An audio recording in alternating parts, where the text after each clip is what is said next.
जो सत्यपाल मलिक जी ने कहा है उसने पूरे देश को सकते में डाल दिया है, पूरे देश को स्तब्ध कर दिया है। क्योंकि सत्यपाल मलिक जी, जैसा कि जयराम जी ने कहा या पवन जी ने कहा, ये कोई आम साधारण व्यक्ति नहीं है।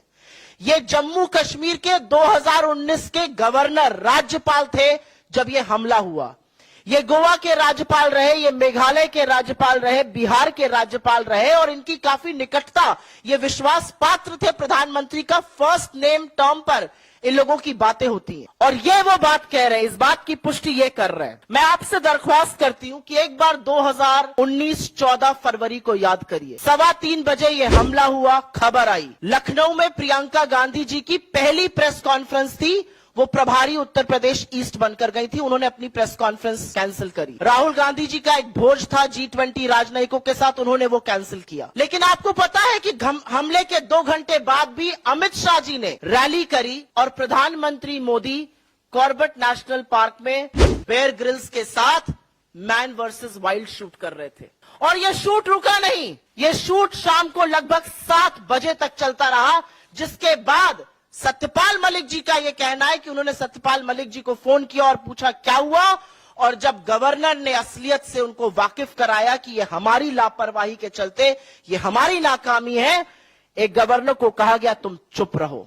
और एक बार नहीं, उनको बार बार चुप रहने की धमकी दी गई और यह भी साथ में कहा गया अगर तुम कश्मीर पर बोले, इस मामले पर बोले, तो मैं तुमसे मिलूंगा नहीं। सीआरपीएफ के जवानों को हवाई रास्ते से क्यों नहीं ले जाया गया? मोदी सरकार ने उनको एयरक्राफ्ट देने की अनुमति क्यों नहीं दी? यह पहला सवाल है और इस सवाल का जवाब आज देश मांग रहा है, क्योंकि देश स्तब्ध है। ये 40 परिवार आज जानना चाहते हैं कि उनका जवान बेटा, उनका पति, उनका पिता क्यों शहीद हुआ, उसको एयरलिफ्ट क्यों नहीं किया गया? जैश की धमकी को, जैश-ए मोहम्मद जिसने इसकी रिस्पॉन्सिबिलिटी ली, यह दूसरा सवाल है, उसकी धमकी को नजरअंदाज क्यों किया गया? और बाकी रिपोर्ट्स बताती हैं कि 2 जनवरी 2019 से लेकर 13 जनवरी 2019 के बीच में 11 इंटेलिजेंस इनपुट्स थे कि ऐसा एक आतंकी हमला हो सकता है, और उसके बावजूद भी 78 गाड़ियों के काफिले को, ये 1 या 2 गाड़ियां नहीं जा रही थी, सीआरपीएफ की 78 गाड़ियों के काफिले को सड़क के माध्यम से जम्मू से श्रीनगर ले जाया जा रहा था जब अवंतीपुरा पुलवामा में यह कांड हुआ।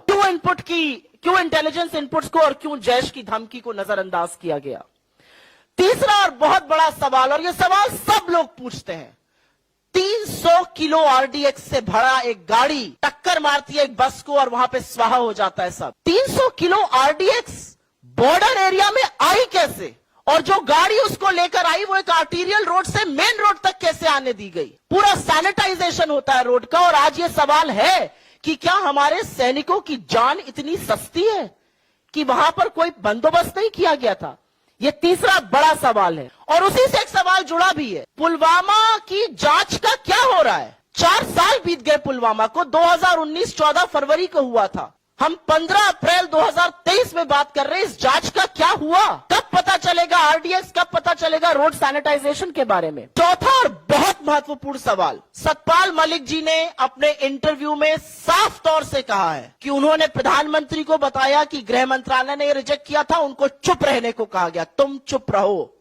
और यही तुम चुप रहो नेशनल सिक्योरिटी एडवाइजर, राष्ट्रीय सुरक्षा सलाहकार श्रीमान डोवल जी ने भी उनको दिया। तो इनकी क्या रिस्पॉन्सिबिलिटी है? तत्कालीन गृह मंत्री राजनाथ सिंह जी की या डोवल जी की क्या रिस्पॉन्सिबिलिटी है? इनकी जिम्मेदारी कैसे, कब और कौन तय करेगा? और अंतिम बड़ा सवाल यह है कि इतने बड़े हादसे के बाद आज 4 साल हो गए, और जब सत्यपाल मलिक जी इतना बड़ा खुलासा करते हैं और पता चलता है कि उनको चुप रहने के लिए प्रधानमंत्री ने कहा था, आज ये पूछना पड़ेगा, ये धमकी, ये हिदायत, ये नसीहत, जो भी कह लीजिए, उनको क्यों दी गई? और अंत में मैं सिर्फ इतना कहना चाहती हूं कि ये जो सर्टिफिकेट बांटते फिरते हैं देश प्रेम का, देशद्रोह का, अगर ये देशद्रोह नहीं है, अगर ये 40 लोगों की शहादत और बेयर ग्रिल्स के साथ ये फोटो एक साथ देशद्रोह नहीं है, तो देशद्रोह क्या है?